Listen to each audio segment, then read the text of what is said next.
Mind's Eye from 2015 sets its sci-fi horror stall out in the telekinesis fictional world where a group of people are born with incredible psychokinetic powers. Set in the early 90s, this is a familiar tale of public paranoia and governmental overkill. A young fella named Zack is struggling to deal with his inherent abilities and decides to close himself off from the world following the accidental death of his mother. He sets off on foot alone in search of finding peace with himself and a better understanding of the powerful telekinetic force still developing within him.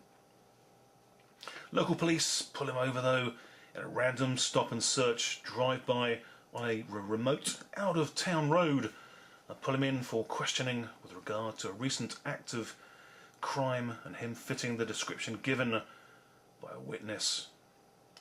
Zack is innocent though, of course, but his arrest brings him into the care and custody of Dr. Michael Slovak, a psychoanalytical specialist who runs a scientific research facility for those who have latent psychokinetic abilities.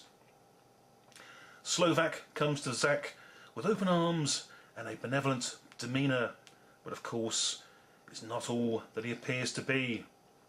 Zack isn't sucked in by the Slovak at all though, especially when he learns that his telekinetic girlfriend Rachel is being held at the doctor's faux facility against her will, and that Slovak is keeping all the incarcerated, gifted telekinetic inmates heavily sedated and draining them of their mutant gene by draining vital fluid from their spinal cord via unconventional and dangerous lumbar puncture practices. Zack has to fight to save himself and rescue Rachel from the clutches of the deranged Dr. Slovak in this well-intentioned independent feature homaging the works of both Brian De Palma and David Cronenberg, as The Mind's Eye is clearly set in the same movie universe as The Fury and Scanners.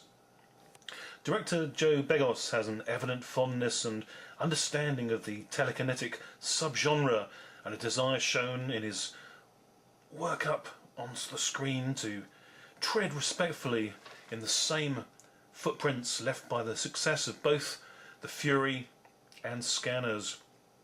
The Mind's Eye has a look and feel of an early 80s style which fits in nicely to the time frame already set up. The movie is largely a dark scene shot production with over half the film set at night and the rest mostly filmed in enclosed indoor environments such as police interview rooms and medical holding facility rooms. This works better than it may sound though, and the movie makes great use of practical gore and makeup effects, which in the tradition of good old school horror films keeps the horror creature mostly hidden and leaves the terror to the imagination of the audience. Applying a nicely understated background, musical score and jump effects Foley artist team, director, producer and writer all-rounder Joe Begos does a fine job on a low budget here. Relatively unknown actors deliver solid performances and the movie holds the interest from start to action, body-popping, gory finale. Never going completely over the top, The Mind's Eye delivers a welcome package and it's the thought that kills. A considered view for fans, particularly of Scanners, The Mind's Eye actually puts to shame the poor original sequels that followed Cronenberg's 1981 cult classic. In the telekinesis, psychokinetic subgenre of horror sci-fi, you sense that both David Cronenberg and Brian De Palma would give their seal of approval, and for this viewer, The Mind's Eye gets a solid 5.5 out of 10, well worthy watching rating. The crowd-pleasing finale to the movie should in itself send away most all patrons with a passion for old-school do-it-yourself artisan effects with a smile on their faces, having witnessed the lead protagonist X-Man up and take vengeful centre stage, armed, dangerous and with a mind to kill. Thanks for watching. Bye for now.